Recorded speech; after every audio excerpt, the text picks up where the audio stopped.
Welcome back to Shabbat Shmooze with Charlene. This week's Parsha is Parshat Shemot, and thus begins the weeks of Shovavim.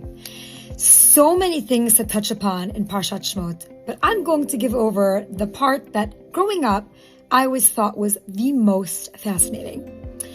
Basya, the daughter of Paro, sees Moshe's basket floating in the Nile River. And she extends her arm to try to reach for the basket because she notices there's a child in there. But her arm cannot reach the basket. She can't grab hold of it. And she keeps trying and she keeps trying. And all of a sudden, we know that Hashem made a miracle where Batya's arm extended and she was able to reach the basket and bring him to land. Does anyone know how many feet her arm actually stretched? So the Gemara tells us that it was at least 75 feet. 75 feet? That's, if something is a foot away from me, I'm not going to reach it. I'm too lazy to reach for it. But this is Batya's arm trying to reach for a child. She sees the basket and she thinks to herself, it's not humanly possible to extend my arm 75 feet, but I'm going to try. And because she tried, Hashem made a miracle and allowed her arm to go 75 feet, grab the basket, and bring Moshe to land. That is the beginning. That is where our grand redemption miracles began. All because she did what she thought was impossible. So from here, we can take so many amazing messages. But let's see what happens when Bnei Israel recognizes how many nisim v'niflaot Hashem performed for them.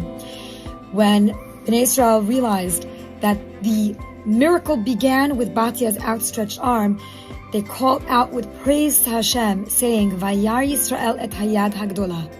Normally when you look at this pasuk, it means, and Bnei Israel saw the outstretched hand.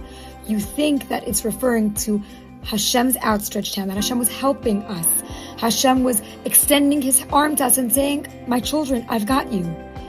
But really what Bnei Israel was saying was, not only Hashem are we thanking you for your outstretched hand, that you came through for us and you did miracle after miracle to allow us to be redeemed, but we're thanking you for that original nace of Batya's outstretched hand. Because had it not been for her trying to do something that she thought, she knew was pretty impossible, it wasn't really humanly possible, that's how we merited to be redeemed. Because she went above and beyond her nature and what she thought she could achieve within nature. And that's when Hashem came through for her. So many times we've heard the idea of Bizchut Nashim Tzidkaniot Nigalu Avotenu Mitzrayim. Well, this is one more. It started from Batya, and it started because she went way outside her nature, and she stretched her arm beyond what she knew it could physically go. So she was delegating to Hashem.